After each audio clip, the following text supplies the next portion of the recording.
बुत परस्ती वाले लोगों की वजह से आप क्या करेंगे?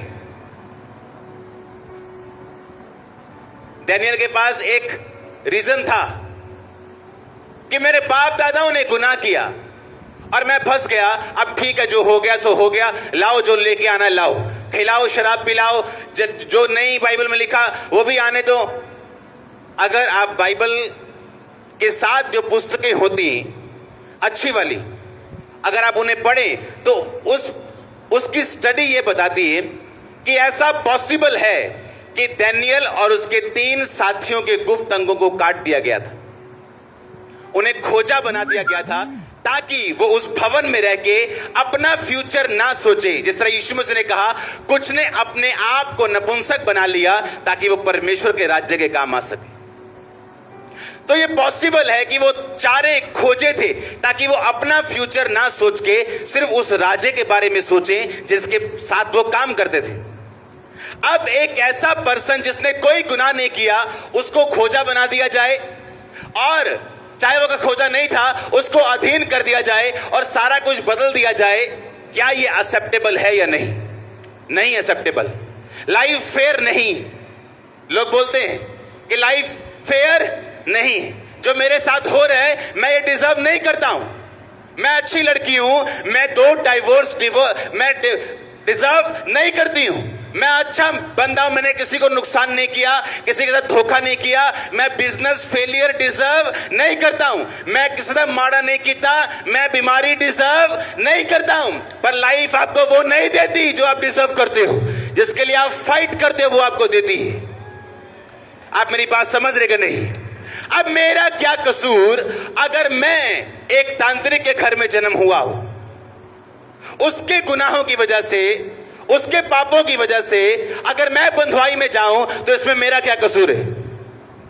अब डैनियल को यह फैसला करना था, क्या मैं अपने बाप दादाओं के कसूर, अपने बाप दादाओं की गलतियों की वजह से सफर करूं, या मैं एक फैसला करूं कि मैं किसी भी हालत में हूं मैं अपनी जिंदगी सर्वशक्तिमान परमेश्वर को देता हूं।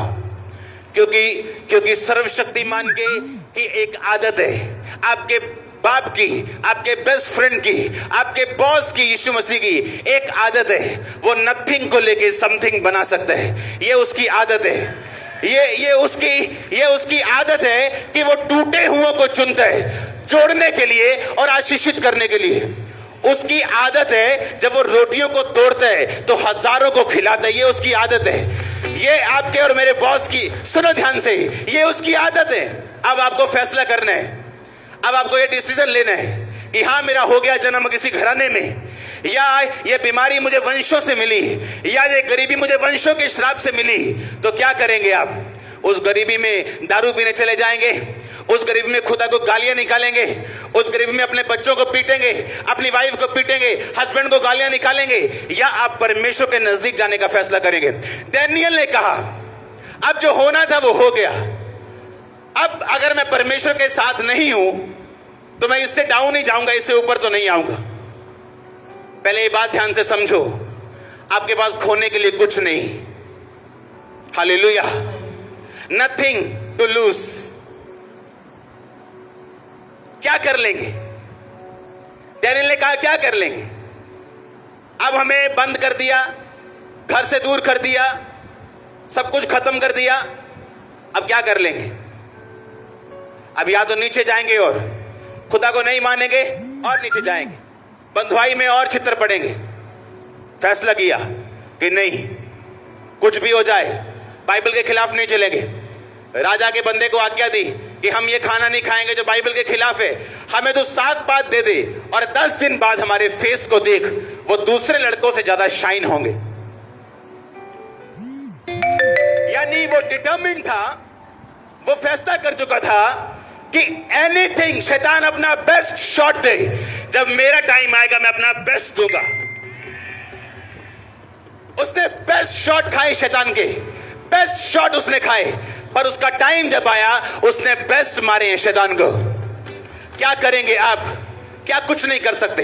अपने वंश के विषय में आप कुछ नहीं कर सकते, जहां से आप निकले आप कुछ नहीं कर सकते, पर आप एक फैसला कर सकते हो कि मैं इन वंशों के श्राप से आजाद होऊंगा, जो मुसीबतें पीछे से चलती आ रही, मैं फैसला करूंगा खुदा के साथ खड़े होने के लिए। मैं ये फैसला करूंगा कि मैं अपनी लाइफ परमेश्वर को दूंगा और मैं अपनी लाइफ बाइबल के वचनों के अनुसार चलाऊंगा। मैं ये फैसला करूंगा। हालेलुया। क्योंकि लाइफ आपको दो चॉइस देगी, या तो अपनी निराशाओं को देखो, गम में डूब जाओ, शराब में डूब जाओ, नाटकों में डूब जाओ, टीवी में डूब जाओ, मोबाइल में डूब जाओ, और या तो फिर परमेश्वर के पास चले जाओ और घुटने टेको और बोलो, परमेश्वर मैं हाजिर हूं, मुझे बना जो तू बनाना चाहता है, कर मोल्ड जो तू करना चाहता है। मैं अपनी जिंदगी किसी सिचुएशन से हारने वाला नहीं हूं। हालेलुया।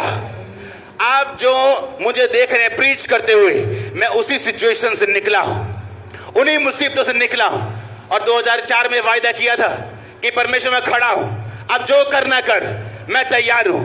और वो तैयार करता गया दिन प्रतिदिन, रोज रोज रोज रोज, इंच इंच करके, ग्लोरी टू ग्लोरी। और मेरा परमेश्वर बदला नहीं, मेरा परमेश्वर बदला नहीं, उसकी आदत बदली नहीं। उसकी आदत है नथिंग को समथिंग बनाने की।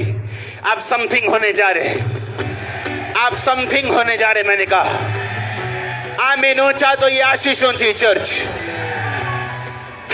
हालेलुया। जोर से बोलो हालेलुया। आप मेरी बातों को समझ रहे कि नहीं? मैंने कहा क्या कर लेंगे आप, क्या कर लेंगे आप?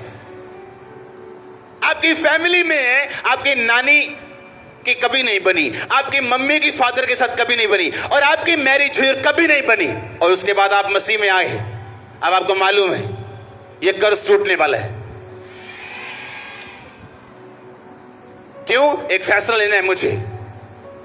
या तो जो मेरी नानी ने किया मैं वो करूं, जो मेरी मां ने किया मैं वो करूं, कि बाप की तरफ ध्यान ही मत दो, अपने काम में बिजी हो जाओ, मासी के साथ बिजी हो जाओ, बुआ के साथ बिजी हो जाओ, सहेलियों के साथ बिजी हो जाओ, और घर को सॉल्व करने की बजाय एक अलग दिशा दे दो।